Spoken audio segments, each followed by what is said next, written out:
기술이 발전되는 것만큼 삶에 있어서의 이렇게 살아가는 것 자체가 미래가 이렇게 밝은 것으로서 삶 속에 다가오는가. 분명히 예전보다는 좀 편리해진 게 있죠. 그런데 그 편리한 삶 이면에는 또 하나의 또 어려움과 또 고난의 요소들, 또 불편한 것들, 또 어려움을 감당해야 될 것들 또한 또 생겨나게 되는 것을 보게 됩니다. 기술은 점점 발달하는데 환경적인 것들을 생각했을 때 점점 더 숨 쉬는 것은 힘들어지고, 제가 이제 훈련소 갈 때가 그때가 처음으로 이제 아토피란 말을 들어봤어요. 그때 처음으로. 근데 지금 보면은 많이들 이제 피부 질환을 위해서 고통받는 사람들이 점점 더 늘어나게 되잖아요.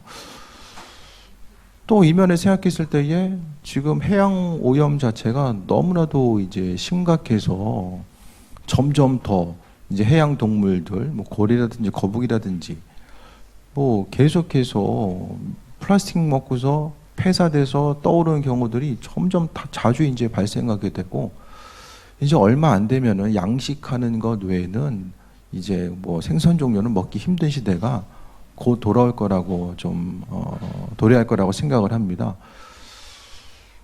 물 먹는 것도 마찬가지죠. 옛날에는 이제 수돗물 다 먹었잖아요. 근데 애들이 수돗물 이번 주에 이제 떠놓고서 수돗물 먹는다고 그러는 거예요. 그게 뭐냐 했더니 신문에서 수돗물을 떠놓고 나서 30분 지나면 그 침전물이 가라앉아가지고 먹어도 된다는 거예요. 정수기가 없으면 그게 맞는데 정수기 있는데 왜 기다리냐. 그 얘기 듣더니 애들이 좀 동의를 하더라고요. 중요한 것은 이제 이전에는 기술은 편리해지긴 하지만은 정수기 없으면 그냥 물 먹고 살아면 됐잖아요. 근데 렌탈비 내야 되고, 또 핸드폰 없을 때 조금 불편하게 했지만은 인생 사는데 뭐 그렇게까지 심각한 불편을 초래하진 않았는데 핸드폰 요금 내냐고 허덕이고, 점점 삶을 살아감에 있어서 편리함을 누리면 누릴수록 또 어려운 것들이 가중되게 되고, 전 세계적으로 국방비를 보면은 점점 올라가죠. 우리나라만 해도 매년 이제 7% 이상씩 늘린다라고 하면은 지금 이제 무기를 계속해서 늘리다 보면 언젠가는 터집니다. 점점 더 이제 인생을 살아가고 또 후손들에게 아름다운 세상, 기술이 발달된 아름다운 세상을 물려주기보다는 오히려 이전 세대보다 훨씬 더 힘들고 어려운 시기를 또 살아갈 가능성들이 많아진다는 거죠. 그 부분에 대해서 성경은 미리 이야기하고 있죠. 종말의 때, 마지막 때, 주님 오심의 때가 어떠하다 할 것인지에 대해서 말씀하고 있어요. 전 세계적으로 이전에는 그 자연재해, 기상적인 재해들이 국지적으로 나타났어요. 어느 일부분에서만 나타나게 됩니다. 하지만은 이런 자연재해는 이제는 거국적으로 모든 세계적인 현상으로서 나타나게 됩니다. 점점 더 가면 갈수록 사람이 살아가는 환경 가운데 어려움의 요소로 다가오게 되는 것은 성경이 이야기하는 거죠. 그러니까 성경대로 보게 되면 시간이 가면 갈수록 쉽고 편리함의 세계 가운데 추구하며 살아갈 수 있는 것이 아니라 고난과 고통의 순간이 다가올 수밖에 없는 시대가 도래함에 대해서 성경은 이야기하고 있어요. 그러니까 말씀을 통해 볼 수 있는 거, 이 마지막 때라고 하죠. 주님 오심의 때에 대해서 성경은 항상 준비하고 있어라. 이 말씀에 대해서 예수님께서는 계속해서 강조하고 있어요. 그러니까 예수님의 우리를 향하신 핵심적인 선포의 메시지 중에 중요한 부분이 준비하라는 거예요.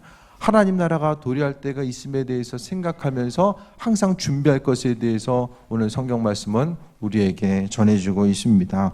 그래서 마지막 때, 이 종말의 때를 우리가 어떻게 보내야 될지를 40절부터 이야기합니다. 이 종말하면 좀 피부에 와닿으십니까? 마지막 때 주님 오신다 하면은 어떠십니까?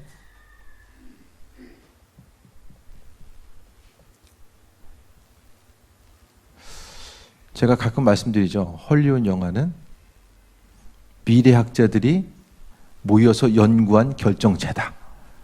뜬금없이 한 사람이 그냥 상상력을 발휘해서 한 게 아니라 연구를 해요. 미래엔 어떤 일들이 일어날 것이다. 그 연구를 하면서 그 영화들이 이제 대부분 제작이 되거든요. 그럼 그 중에서 생각했을 때에 아주 중요한 화두 중에 하나가 지구의 어려움이에요. 뭐 때로는 뭐 우주에서 외계인이 쳐들어오기도 하고 뭐 자연현상, 자연재해, 뭐 질병과 바이러스 계속해서 지금 영화가 조금씩 이제 나오는 것들을 분석해 보게 되면은 앞으로의 아름다운 세계가 열려서 사람들이 쉽고 편안하고 아주 활기차고 아름다운 세계를 어떻게 누릴 수 있다라는 그런 영화 보셨습니까? 물론 위기가 있어야지 스토리가 전개되는 것도 있겠지만은 대부분의 영화들이 계속해서 몰고 가는 것을 보면 어려움이에요. 그 어려움은 국지적인 어려움을 이야기하는 게 아니에요. 우리나라만의 한 지역만의 어려움을 이야기하는 것이 아니라 그 어려움은 세계적인 어려움이에요. 네. 그러니까 마지막 때에 대해서 지구적으로 경험하게 되는 그 위기와 환난과 어려움들에 대해서 미래학자들은 이걸 다 예측하고 있는 거죠. 그러니까 우리는 눈에 보이지 않고 이 거시적인 것만, 그러니까 눈에 보이는 것만 바라보다 보니까 눈앞에 펼쳐지는 세상이 지금 어떻게 움직여지고 있는지에 대해서 알지 못하는 거죠. 옛날에 보게 되면은 이 호흡기 질병이 돌았을 때에 얼마나 세계적으로 그 하나의 질병 자체가 돌았을 때에 얼마나 큰 위협과 어려움을 주는가, 그 부분에 대해서 우리가 또 생각해 보게 됩니다. 종말의 때, 마지막 때, 질병과 기근과 환난과 전쟁의 때, 이 모든 것들에 대해서 성경은 분명하게 우리에게 말씀해 주고 있고, 그러니까 성경대로 살아간다는 것은 하나님의 말씀, 그리스도 예수 주님의 말씀이 무슨 뜻인지를 깨달아 알고 그 말씀대로 움직이며 살아가는 거죠. 예수님이 종말의 때가 있다라고 말씀하고 있는 것은 분명한 그 시대가 도래한다라는 것에 대해서 말씀하고 있는 것이고, 이것은 성경은 문자적으로 받아들여야 될 것들이 있고 상징적으로 받아들여야 될 것들이 있어요. 그것을 잘 분별해야 되는데 오늘 종말의 때는 문자적으로 받아들여야 됩니다. 주님의 재림의 때가 분명히 온다라는 사실에 대해서 이야기하고 있는 거예요. 근데 중요한 것은 종말이라는 건 우리의 마지막 때, 주님의 임하실 때도 되지만 중요한 것은 예수님께서 재림하셔서 이 땅에 오실 때나 또 한 가지는 우리가 죽음 이후에 주님을 만날 때, 두 가지 다 공통적으로 핵심적인 사항은 준비해야 된다는 것에 대해서 말씀하고 있습니다. 종말에 대해서 준비하는 거예요. 여러분, 삶이, 내일 하루의 삶이 내게 주어질 거라고 하는 확신이 있습니까? 내일 하루는 무조건 나는 살아있을 거야, 그 100% 확신하며 사는 사람이 누가 있습니까? 아무도 없습니다. 내일 하루의 삶 하나님 주시면 살겠지만은 또 그렇지 않을 수도 있는 거죠. 그러면 삶의 순간이 자신의 삶의 여정 가운데 죽음을 준비하고 맞이하는 경우도 있지만은 그렇지 못하고 맞이하는 경우들도 너무나도 많이 있잖아요. 그렇다고 한다면 우리의 삶의 순간순간 속에서 내 삶의 여정은 정말로 온전한 것들을 누리며 기쁨과 소망감 가운데 주님 만날 준비를 하면서 하루하루 살아가고 있는가? 아니면은 제가 가끔 비유로 드리는 것처럼 옆 사람 뛰니까 나도 왠지 안 뛰면 불안할 것 같고 같이 뛰는 그런 삶을 살고 있는가? 그 부분에 대해서 한번 좀 생각해 볼 수 있게 되길 바랍니다. 그러니까 준비됐다라는 것은 그냥 삶의 여정 가운데 내 삶이 내일 마무리된다라고 할지라도 내가 하나님 나라의 앞에 감에 있어서 그분을 바라봄에 있어서 온전하게 후회 없이 설 수 있는 그 모습 자체를 이야기하는 거죠. 40절 보겠습니다. 그때 마지막 때죠. 두 사람이 밭에 있는데 한 사람은 데려가고 한 사람은 버려둠을 당한다라고 이야기합니다. 그 다음에 41절에 두 여자가 맷돌질을 하고 있는데 한 사람은 데려가고 한 사람은 버려둠을 당한다라고 합니다. 똑같이 이제 가끔가다 이제 휴거에 관한 영화들, 마지막 때에 대한 영화들을 보게 되면은 그 엔타임의 마지막 때에 대해서 이제 그 영화도 이제 그 니콜라스 케이지가 나온 그 영화가 있어요. 보면은 갑자기 제목은 기억이 안 나는데 언젠가 말씀드렸는데 비행기를 딱 타고 가는데 사람이 없어져. 옷만 남아 있어요. 사람들이 없어진 거예요. 그럼 비행기에서 뛰어내린 것도 아니고 어떻게 된 거예요? 가지런히 옷만 입고 없어요. 세계적인 재난이 일어나게 됩니다. 인원 가운데서 믿는 사람들이 이 없어짐과 데려감에 대해서 영어로 이제 마지막 때를 표현한 것들이 있는데 40절과 41절의 공통점은 지금 일상적인 삶을 반복하고 있는 거야. 밭에서 일하고 맷돌질하는 거. 고대 근동에서는 맷돌질하는 것이 이제 식사 준비함에 있어서 아주 중요한 일들이죠. 그래서 일상적인 하루를 반복하고 있는 거야.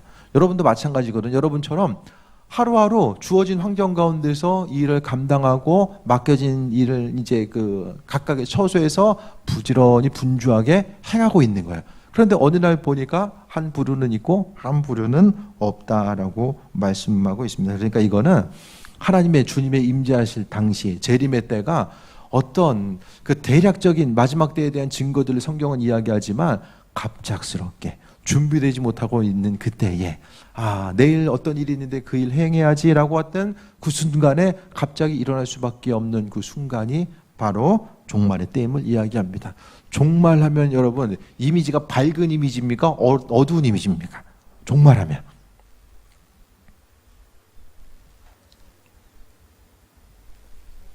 그럼 너무 먼 얘기면 조금 더 우리의 삶의 여정과는 가까이 가서 내일 내가 죽는다라고 하면은 그게 재앙의 때입니까? 아니면은 뭐 그냥 인생 살 만큼 살았으니까 이 정도는 나 주님 만나고 싶다. 네? 어떤 것으로 여러분 여정관에 비춰집니까? 성경은 준비하고 있으래요. 도둑과 같이 주님 만날 때가 있기 때문에 항상 준비하고 있을 것에 대해서 예수님께서 복음서, 사복음서를 통해서 계속해서 강조하고 있어요. 일상적인 때에 이와 같은 일이 일어난다라고 이야기합니다. 그러면서 42절에 그러므로 깨어있으라 어느 날에 너희 주가 임할는지 너희가 알지 못함이다라고 합니다. 주님 만나는 것이 여러분의 인생 가운데 축복입니까? 재앙입니까? 확실히 맞습니까? 주님 만날 것에 대해서 이 마라나타 신앙이라고 하잖아요. 아멘. 주 예수여 오시옵소서. 그 찬양을 부르는 이들이 정말로 마음속에서 내 주님 만나고 싶다라는 거. 그게 준비됨의 모습이에요. 마지막 때에 주님의 이끄심과 인도하심을 바라보는 삶, 준비됨의 삶의 모습. 그러니까 믿는 자로서 우리 한 사람 한 사람이 세상에서의 삶의 여정 가운데 성경은 세상에서의 삶이 전부 다가 아니기 때문에 준비하고 있을 것에 대해서 말씀하고 있거든요. 그러기 위해서는 깨어있으라는 거예요. 깨어있으라는 게 무슨 말이죠? 분별력까지라는 거죠. 하나님의 지혜로 말미암아 세상이 움직여지고 돌아가는 모든 상황들에 대해서 발견할 것에 대해서 말씀하고 있습니다. 삶의 여정을 전체적으로 생각했을 때에 순간순간이 너무 짧잖아요.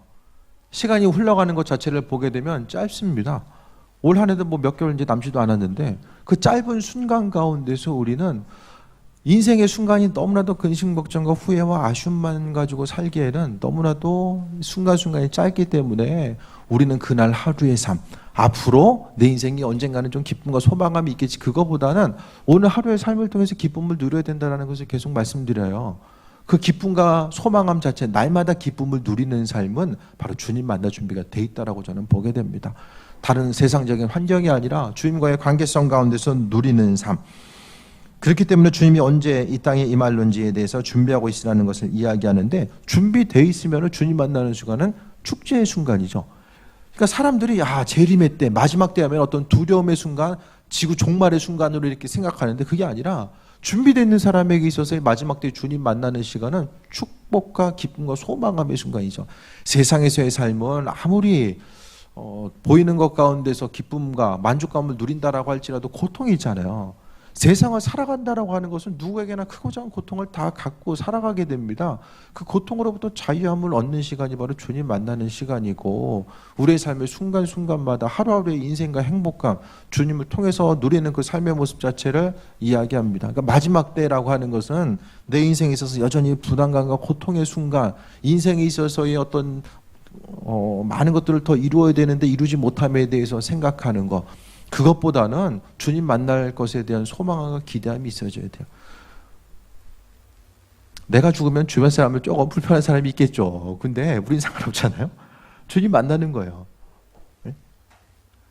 나머지 사람들도 주님께서 또 그 마음 위로하시고 또 함께 하시고 또 하나님 사랑함에 대한 그 소망과 기대함에 대해서 또 허락해 주시는 거죠.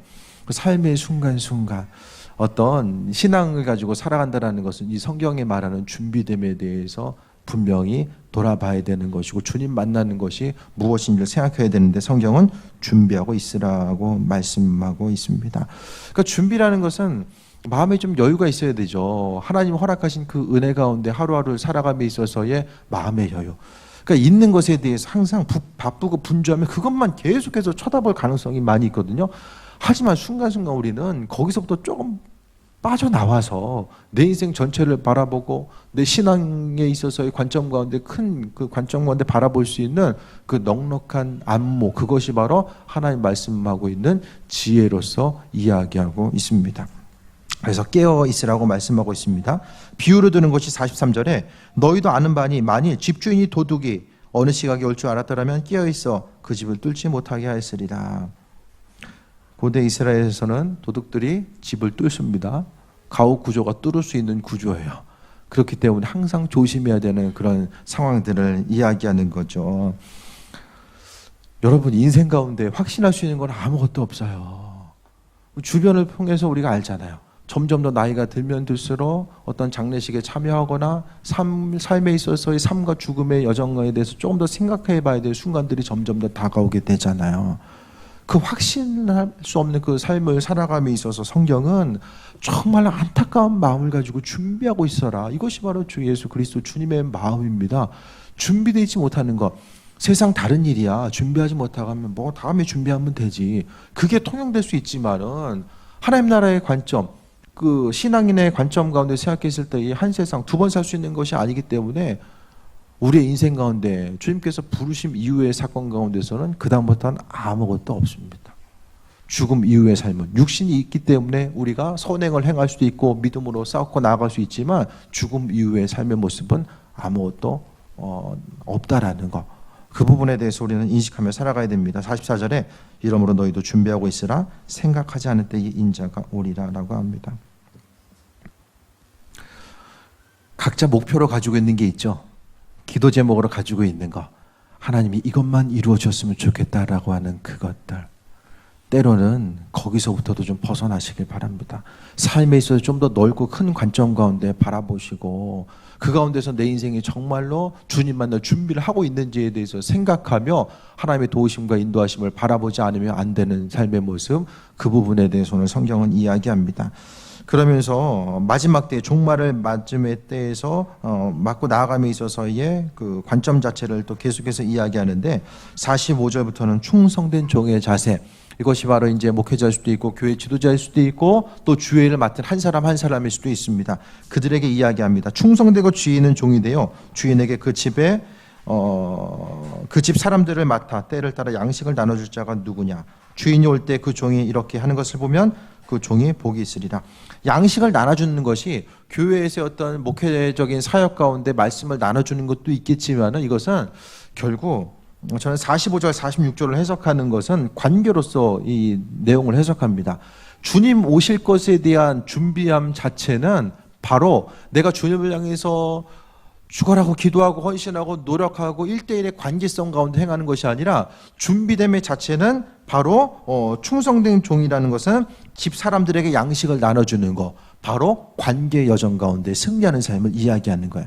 그러니까 종말의 때는 하나님과의 나와 1대1의 관계성뿐만 아니라 주변 사람들과의 관계성 가운데서 세워지고 협력하고 나눔의 삶을 통해서 마지막 때를 준비할 수 있는 그런 핵심적인 키워드가 여기 담겨져 있다는 것을 본문 가운데 이야기하게 됩니다.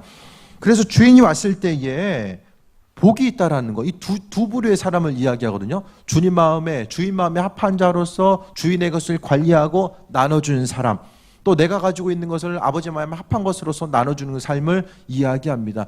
하나님은 우리의 인생 자체를 흘려보내는 통로로 사용하길 원하셨지, 우리로 하여금 마지막에 사회같이 마지막에 물이 모이는 정점으로 하나님께서 원하신 부분이 아니라는 거예요. 그러니까 주님 보시기에 합한 사람, 준비되는 사람이라는 것은 내가 하나님의 은혜를 흘려보낼 수 있는 이 축복의 통로로서의 삶을 살고자 하는 그 사람을 하나님 귀하게 사용하신다는 거예요.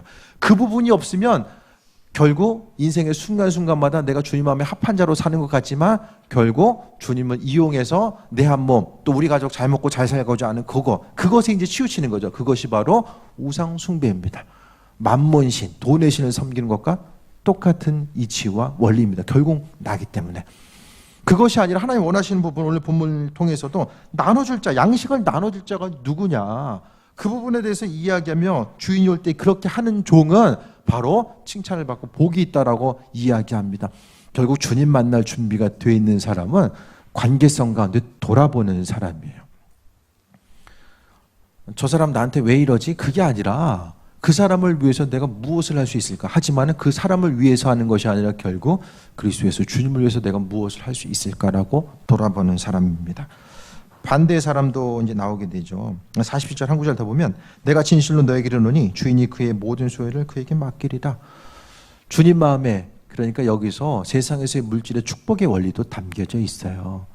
주인의 것을 받아서 잘 흘려보내는 사람이 바로 물질적으로도 축복받는 사람이죠. 그것이 아니면 나를 향해서 계속해서 쌓여있으면 하나님께서 나를 향해 있는 사람 물질의 만족감이 있습니까? 벌면 벌수록 쓸 곳은 더 많아져. 네.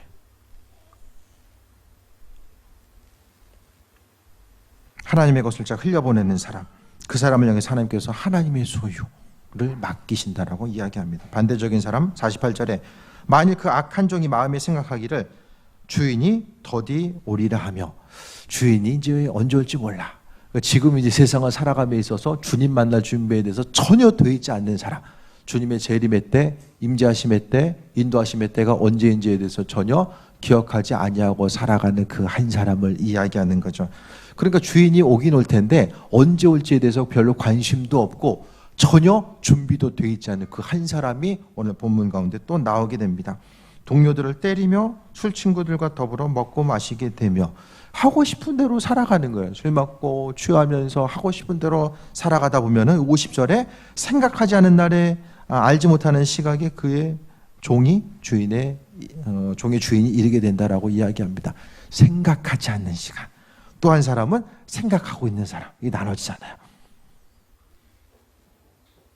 어떠십니까?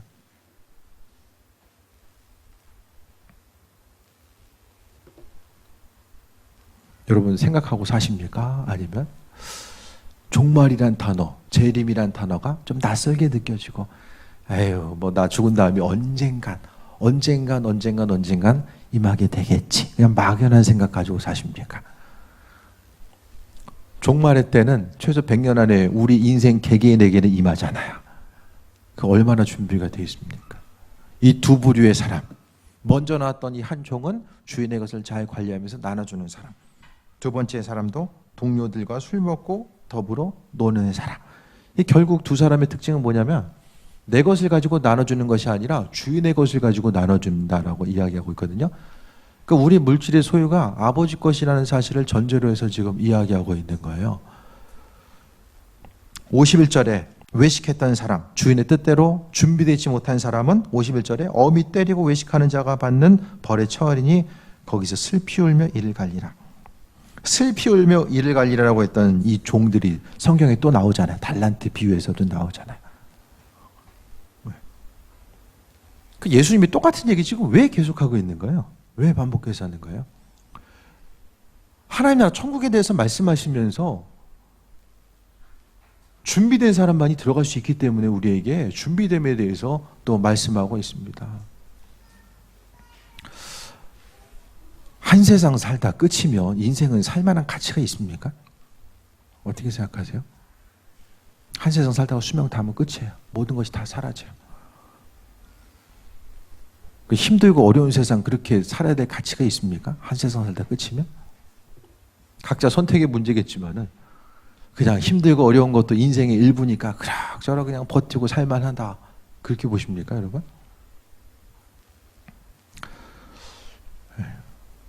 저 개인적인 생각은 그냥 살다 끝이면은 인생의 전반적인 것들을 좀 다시 돌아보지 않을까라는 생각도 좀 해보게 돼요. 이 세상에서의 삶이 힘들고 어려워도 가치가 있고 서로 나를 힘들게 하는 사람이라고 할지라도 돌아봐야 되고 그 관계 가운데 승리해야 되는 것은 하나님 나라의 관계성이라고 하는 이 천국 백성으로서의 온전한 삶을 살아가는 천국 시민으로서의 삶을 살기 때문에 세상을 더욱더 기쁨과 소망감을 가지고 살아갈 수 있는 이 이유와 목적이 있습니다. 그것이 아니면 한 세상 살아감에 있어서 죽어라고 힘쓰고 노력해도 내가 바라고 원하는 대로 될까 말까 하고 또 그 원하고 바라는 일이 이루어졌다고 할지라도 그 이후에 어떤 기쁘고 행복한 일들만 계속되는 것도 아니고 삶의 순간순간을 생각했을 때 하나 지나가면 또 하나 다가오게 되는 이런 인생의 반복적인 순간, 환난과 풍파, 때로는 기쁨의 요소, 이 모든 것들을 생각했을 때에 우리가 세상을 여전히 살아가야 되는 이유 자체가 무엇일까? 바로 하나님 나라 때문입니다. 한 세상 살다 인생이 사라지면 앞으로 100년 이후의 삶의 모습을 생각했을 때에 우리 이름 기억한 사람 누가 있겠습니까? 아무도 없습니다. 아무도 없어요. 오진이 증조 할아버지 할머니 기억나니 이름? 여러분 아세요? 아무도 없어요. 어차피 사라지고 기억날 것도 없는데 뭘 하십니까? 그러니까 신앙생활을 안 하고 인생을 사는 것 자체는 기대함과 소망함이 없기 때문에 더 인생이 고달프고 힘들 수밖에 없는 것 같아요. 소망이 없잖아요. 주님 오심의 때, 다시 정리합니다. 주님 오심의 때라는 것이 우리 인생 가운데 어떤 종말과 재앙의 때, 인생도 힘든데 죽어서도 더 큰 재앙이 있어. 그거 얼마나 어두워요.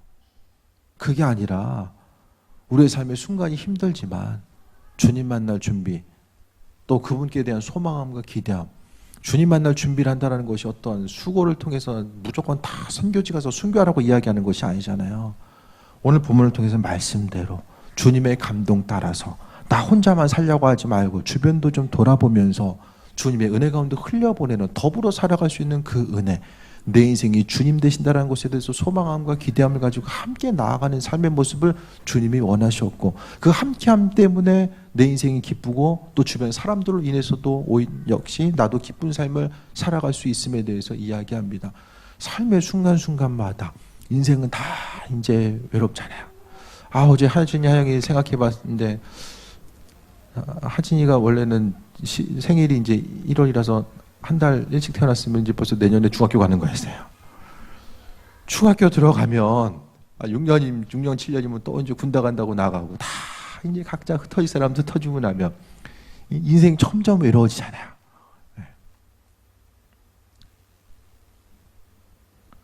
결국에 다 외롭잖아요.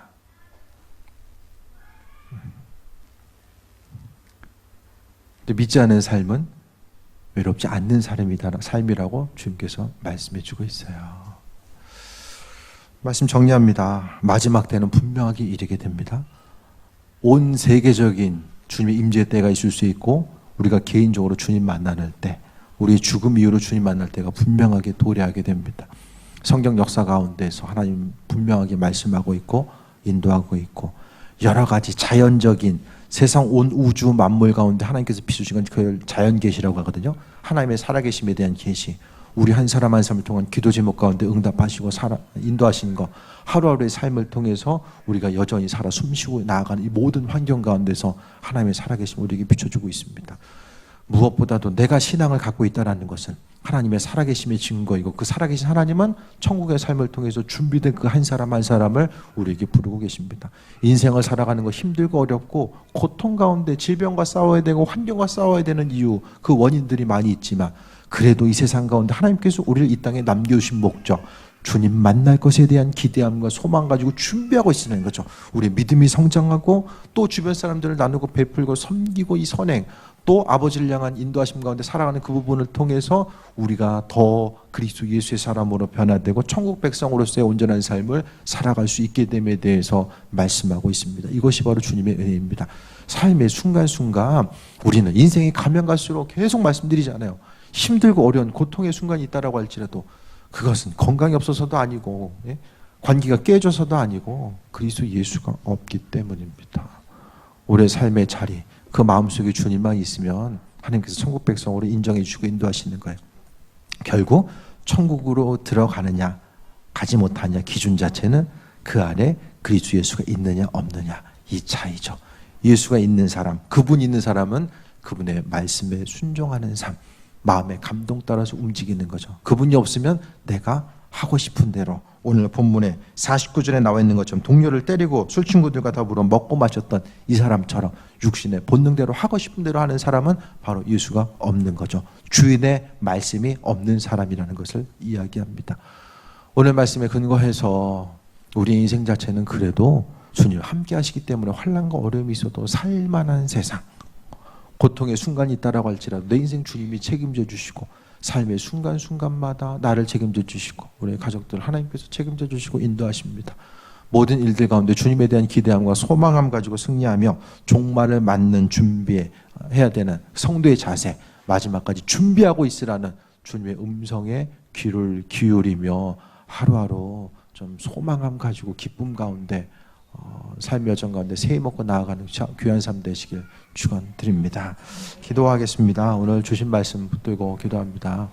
하나님의 말씀 가운데 새해 먹기 원합니다. 주님 인생의 삶이 고난의 여정이 있다라고 할지라도 내가 주님 붙들고 나가기 원합니다. 인생을 조금 더 넓고 큰 관점 가운데 주님 바라보기 원합니다. 우리 잠시 통성으로 기도합니다. 주님 감사합니다.